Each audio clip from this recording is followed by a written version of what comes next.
You're listening to Convenience Matters, brought to you by NACS. Whether it's for food, fuel, drinks, or snacks, about half the U.S. population shops at a convenience store every day. We'll talk about what we see at stores and what the future may hold for our industry. The New York Times ran an article a couple of years ago looking at cereal sales and how much traditional cereal sales have fallen over the last 15 years.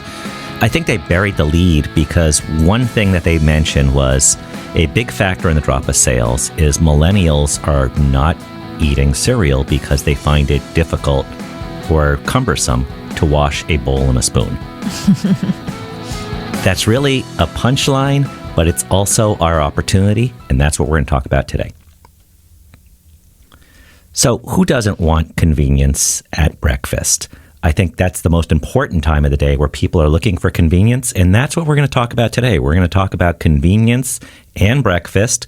My name's Jeff Lenard. I'm with NACS. And I'm Carolyn Schnare with NACS. And who doesn't want to just get up, roll out of bed, and go eat something? You don't want to think about it a lot, but you want it right there in front of you, and you want to just be able to find what you want. And sometimes maybe it's healthy, maybe it's not. And oftentimes it's at a convenience store. So that's our conversation today. We're going to be talking to Terry Allen, who wrote the cover story for the January 2020 NACS magazine. She's a longtime contributor to NACS magazine, probably well over a decade. So welcome, Terry. Thank you, Jeff. Thank you, Carolyn. It's a pleasure to be here. So when you look at, or when you wrote or were assigned the article looking at breakfasts and healthy breakfasts, what were some of your preconceived notions about convenience stores with breakfast, and how did it play out once you started researching and talking to experts? Well, my presumption was that there really was not a lot happening in terms of healthy food items, which was the focus of the article.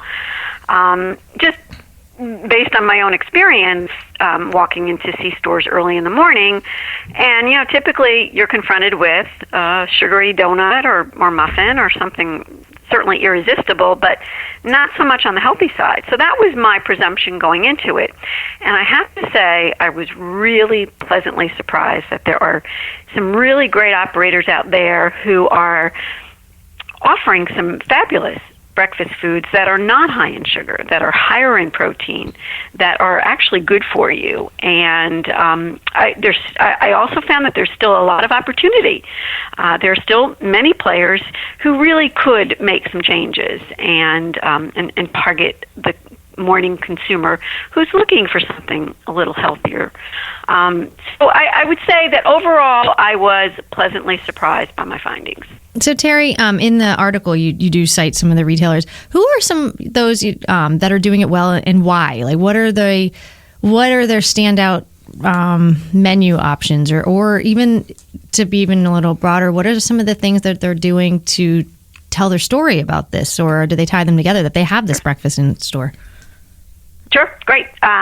So, oh boy, there were... That was a lot of questions. Sorry. Pick one. At least half a dozen. But, Rutter's comes to mind. Rutter's out of Pennsylvania. They're big on breakfast sandwiches and breakfast bowls. Their breakfast sandwiches feature proteins like turkey bacon, turkey sausage, and egg whites. They've been using cage-free eggs for a couple of years now, and they're getting... they've had a lot of success with it, a lot of positive feedback from their customers. And they're just getting started with a plant-based egg patty called Just. And Rutter says that patty, I think it was just rolled out late in 2019, it contains more protein than a chicken egg and no cholesterol. So certainly something to keep an eye on. Then there's, you look at... Quick Trip out of Wisconsin. They offer breakfast sandwiches, as do many C-stores today. They take it to the healthy level by offering an egg white ham and cheese sandwich on an English muffin, low in calories, higher in protein. But they also offer breakfast sandwiches in their grab and go case 24 hours a day, and that's perfect for shift workers who, don't work the typical 9 to 5 scenario, but rather they may be eating breakfast late at night. So it's great for them. And then there's, of course, All Town Fresh, which I know NACS has covered. locations in Massachusetts and Connecticut. And this concept is all about healthy, fresh, and clean foods. So some of the items there that I came across is the Southwest Scramble Bowl. It's vegetarian and gluten-free. It uses cage-free eggs, roasted peppers and onions, and a black bean smash. They've also got a green smash sandwich, which is avocado, pumpkin, and chia seeds on a multigrain toast. I hope I'm not getting you too hungry there. These all sound delicious. They do. They're really capitalizing on a whole trend that we're seeing towards protein bowls. For breakfast, they've got a Buddha bowl, which is quinoa, avocado, a poached cage-free egg. And at All Town Fresh, you can always add something like a chicken sausage as a breakfast protein to any item. Another thing that they're doing, which is really out of the box, is they've got an extensive smoothie menu, and they list on their board, their menu board, and on their menus themselves, the nutritional information from these smoothies. So, for example, there's the Green Glow, which contains spinach, kale, pineapple, banana, apple, cucumber, your choice of milk. And this smoothie in particular is loaded with fiber, vitamins A and C, and iron. And so the menu boards will let you know what the benefits are of this particular smoothie. I think with their smoothies. Go ahead, Jeff. I think it's so important that you mention benefits, because that's one of the trends that we've seen. I know that when we first started in the healthy space, NACS, and doing a lot of research, one of the things that we learned was healthy may not work as well as some other words, like fresh, for instance, because fresh conveys a sense of what it is, not what the broader category is. And you mentioned benefits a couple times. You mentioned protein. You mentioned things like that. So what we're seeing, or what I'm hearing from you as well, is that you need to talk about what the benefits of the item are. And the second part that you mentioned is, here's a little bit of what we believe, because you've mentioned cage-free eggs and things like that a couple times. So that's obviously another trend, or maybe a trend that's replacing healthy to a certain extent, telling people what the item does, what it has in it. It's good protein for this, or it's good this to help you do something. And then the other part is, and we're adding a little bit of our values there to the product so you like it even more. Sure. I know there's one retailer advocates listing the number of grams of protein that are offered in an item, because some folks these days are very carefully counting the number of grams that they're consuming in protein and carbs and what have you. So putting it out there, it can be challenging, but by going that extra yard, you're really appealing to that consumer who is so all about eating high protein, low carb foods. Terry, one of the things I noticed when you were describing all that, besides that my stomach was starting to growl, I hope you couldn't hear that too over the airwaves, but is that a lot of these are different than what you traditionally want in terms of having it in one hand or have it fit in the cup holder. So one of the things we always suggest is like make sure it, whatever you're having can fit in a cup holder. You've got a dozen or more of them in your car, or that while you're driving along, you're safely eating only with one hand. But like a bowl, this is like meal occasions, almost like something that you are meant to sit in and enjoy, and whether in store or at work or at home or wherever you're going after that. But I thought that was an interesting thing that you mentioned at several of these retailers. Yes, yeah. Well, of course, some of them do offer dining, seating, and whatnot at their stores now. Beautiful stores, if you have the time for that. But if not, you can take it with you and eat it when you get to the office. Yeah. Or perhaps on the train or bus if your fellow commuters don't mind. But yeah, there's that. And hey, you know what? But even those stores that don't have the room for a full service kitchen equipment, there's still opportunity for grab and go items. With cold case, there's that. Whether it's hard boiled eggs, yogurt parfaits, cut up fruit, fresh fruit, any of those items that can be stored in even a small cold case. But you know what? I came across the Good Smart in New York City, a very small store, but it's a good example of an urban store that offers healthy breakfast items without the benefit of its own food service program. They offer items like mush overnight oats.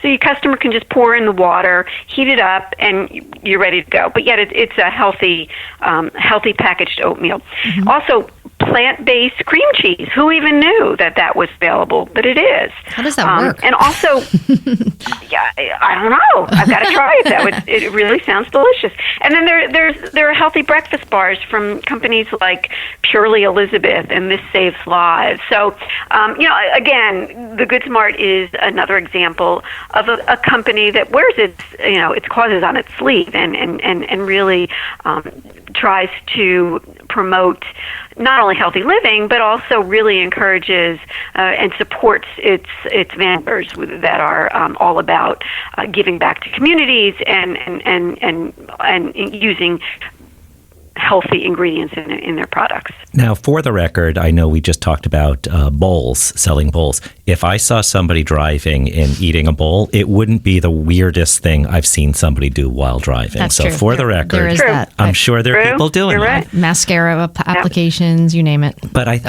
shaving also, I've seen. Ooh. Yeah, if you're driving right now and listening to us, please stop doing whatever the other thing you're also doing is, because it's probably bad. Unless you're eating food from a convenience store, and then do more of that.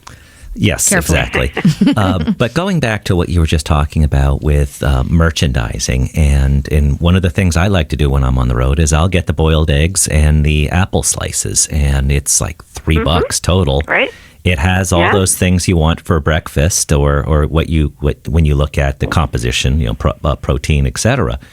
Now, there's also a simple way you might be selling items that can be used for breakfast, but there's an opportunity for retailers to just tell a better story. And you were touching upon that by saying, what if you just labeled a fruit parfait perfect for breakfast? What if you labeled some of your health bars great for breakfast? There's the other opportunity. You're probably also already selling some of these items, so think about how the customers might consume it, and you might find a healthy increase in breakfast sales. How do you like that? Absolutely. There's really opportunity to promote, and it could be in-store signage.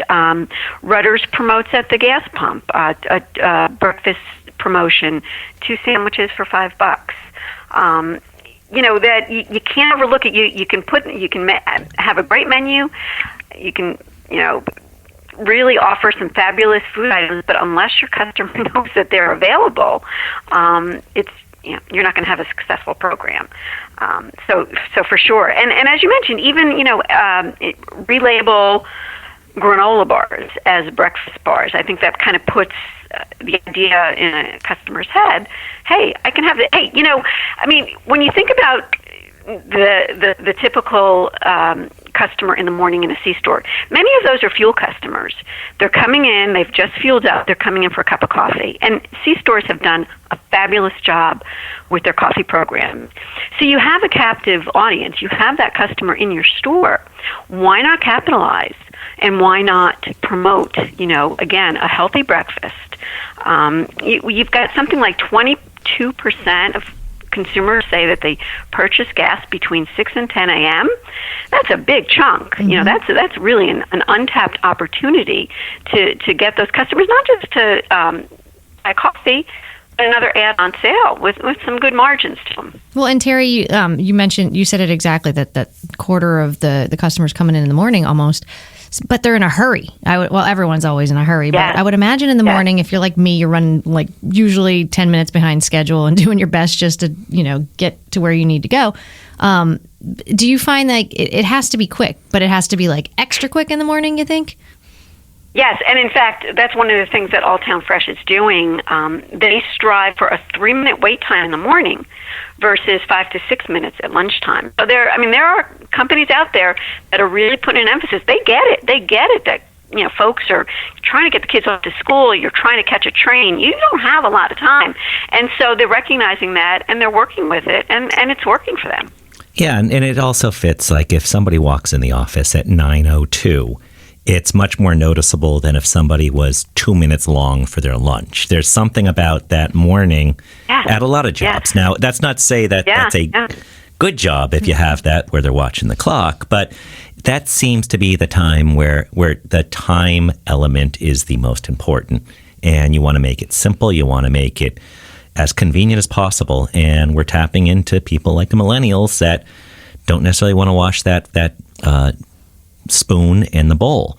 But you also looked at some data that found that breakfast is the point where people are most health aspirational.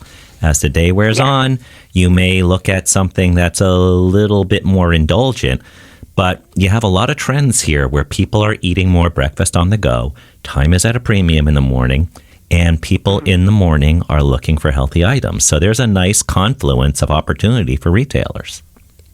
Absolutely. And you want to be kind to yourself. There's this whole mindfulness thing that's happening with consumers, and I think morning customers are willing to pay maybe an extra few cents or what have you for something that is going to make them feel good. Like, hey, I'm starting the day on a good foot. So yeah, I'm going to have an egg and turkey bacon sandwich or something, rather than that muffin that looks delicious, but it's going to stay with me all day. So. There's a lot of data to support what's happening for sure, and I believe we're just going to see a continuation of this. Is so many players, and not just C-stores, but you look at QSR, are really upping the game when it comes to breakfast. So there's a lot of competition out there, but yet there's still a lot of opportunity. You know what's interesting, and it made me think, you said that, you come in, and I do the same thing. I'll go and I'll grab like the healthier dress. I'll look at the calorie count in the menu board and see what I like the most. What do you think people, and this could be for Jeff or you, I don't know, this is more speculation. What do you think weekend breakfast eaters do? Now they're eating later. They may or may not be feeling wonderful. They may be like, hey, it's Saturday. I want a giant sprinkle donut. I know that's how I kind of operate. What do you guys think? Yeah. That's interesting. Just a thought. Or perhaps more, maybe many of them lean more towards brunch, with brunch in restaurants really being very popular these days. So perhaps it's a bigger buy-in. Sandwiches, I would say.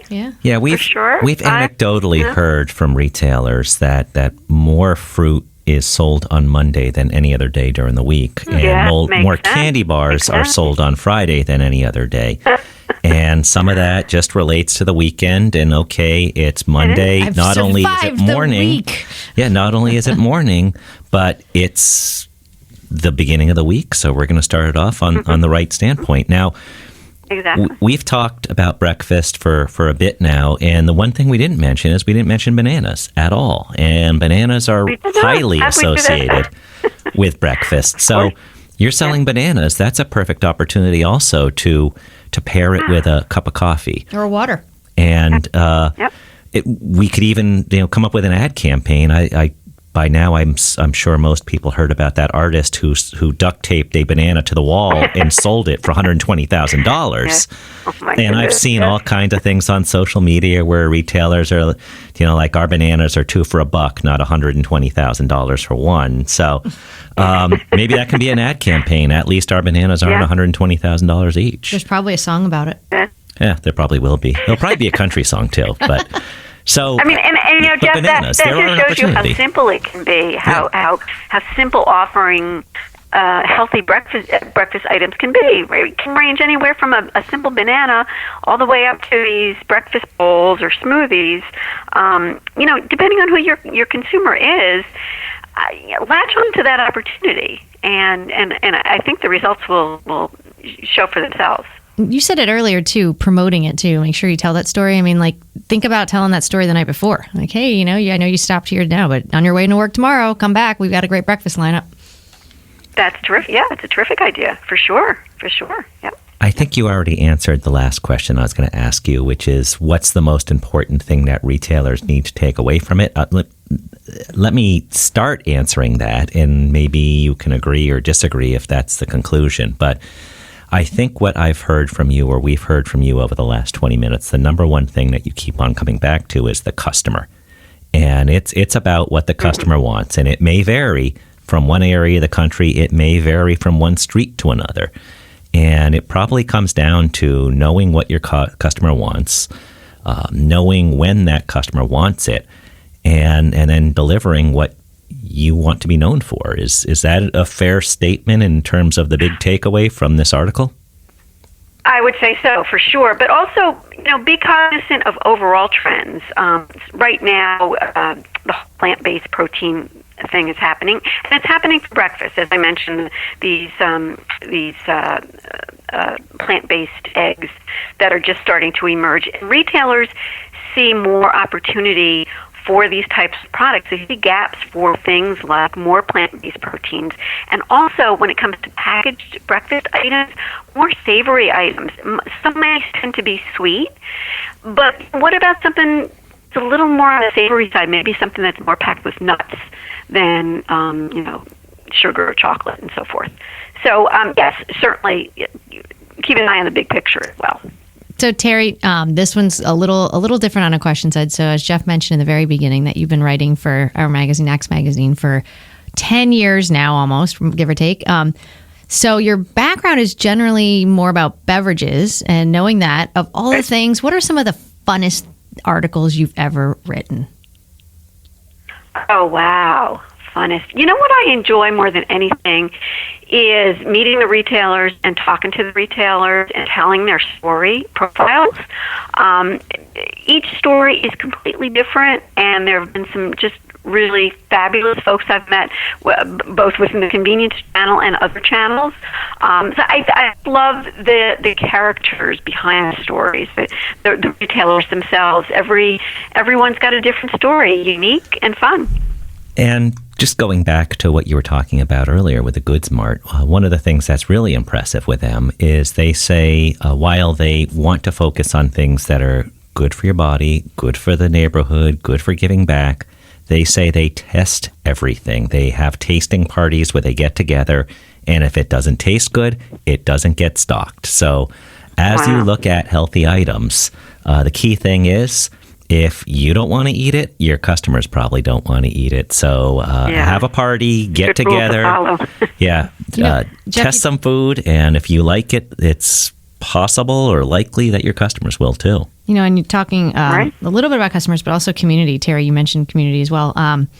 Did you know that March is No Kid Hungry's Powered by Breakfast Month? So this is where they're actually getting out into the community, and they're raising money for helping kids have good school breakfasts, and how they're saying that, as we know, we've heard before, that breakfast is the most powerful meal of the day, the most important meal of the day. So I just love that there's months out there that work around that. This one's the month of March, so it's powered by breakfast. So if you do want to learn more, that's at nokidhungry.org. But I just thought that's just such an important way to take what you're selling in your store and then tying it to your community as well.